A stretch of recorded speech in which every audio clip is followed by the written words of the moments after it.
नमस्कार, स्वागत है आप सभी का चुनाव आज तक पर। आपके साथ मैं हूं शशि तुषार शर्मा। पिछले लोकसभा चुनाव में बिहार की बेगूसराय सीट से बीजेपी के कद्दावर नेता और केंद्रीय मंत्री गिरिराज सिंह ने कन्हैया कुमार को हरा दिया था। इस बार कांग्रेस के कन्हैया कुमार बेगूसराय की बजाय दिल्ली की उत्तर पूर्व लोकसभा सीट से इंडिया गठबंधन के प्रत्याशी हैं। हालांकि खुद कन्हैया कुमार का वोट दिल्ली की बजाय बिहार के बेगूसराय में ही है, लिहाजा चौथे चरण के मतदान के दौरान कन्हैया कुमार दिल्ली में अपना व्यस्त चुनावी प्रचार छोड़कर बेगूसराय पहुंचे और वोट भी डाला। यानी अगर आप अपने इलाके में नहीं हैं और किसी काम से बाहर हैं तो मौजूदा प्रणाली के मुताबिक आप वोट नहीं डाल सकते। वोट डालने के लिए आपको अपने गांव लौटना होगा। इसी समस्या के समाधान के लिए चुनाव आयोग ईवीएम की ही तरह आरवीएम यानी कि रिमोट वोटिंग सिस्टम लेकर आया है।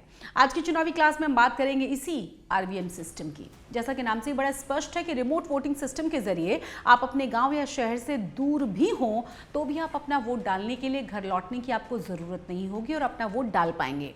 आप जहां हैं वहीं से आरवीएम का इस्तेमाल करके वोट डाल सकते हैं। आप चुनाव आयोग ने इस मशीन का प्रोटोटाइप भी तैयार कर लिया है और इस मशीन का एक फायदा यह है कि इससे वोट प्रतिशत बढ़ाने में बड़ी मदद मिल सकती है। आंकड़े बताते हैं कि 2019 के लोकसभा चुनाव में कुल रजिस्टर्ड वोटर्स के 1/3 ने मतदान ही नहीं किया, यानी कि करीब 30 करोड़ लोगों ने मतदान नहीं किया।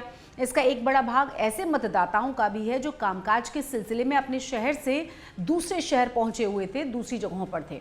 ऐसे में चुनाव वाले दिन अपने गृहनगर नहीं लौट पाए और मताधिकार का इस्तेमाल भी नहीं कर पाए। Tata institute of social sciences की एक स्टडी भी बताती है कि प्रवासी मतदाताओं के द्वारा वोट न देने के कारण मतदान पर खराब असर पड़ता है। आरवीएम होने से ऐसे सभी मतदाता वोट डाल सकते हैं।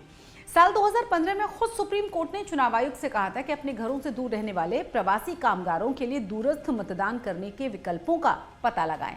अंततः रिमोट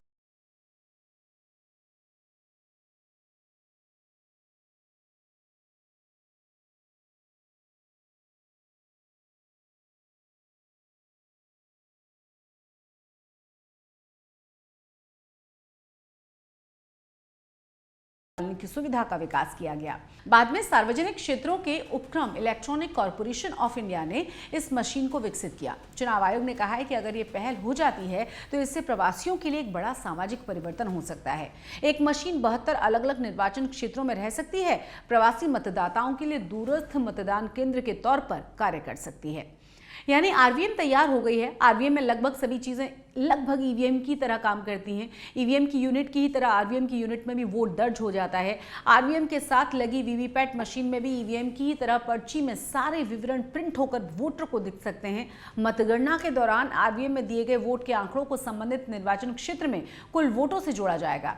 यहां तक सुनने में आपको ये भी लगा होगा कि रिमोट वोटिंग सिस्टम एक अच्छी सुविधा है और इसका इस्तेमाल चुनावों में होना चाहिए, तो फिर अब तक क्यों नहीं हो पाया? दरअसल शायद प्रवासी मतदाताओं की किस्मत अच्छी नहीं थी। रिमोट वोटिंग मशीन से जुड़ी तकनीकी योग्यता हासिल करना ही काफी नहीं था।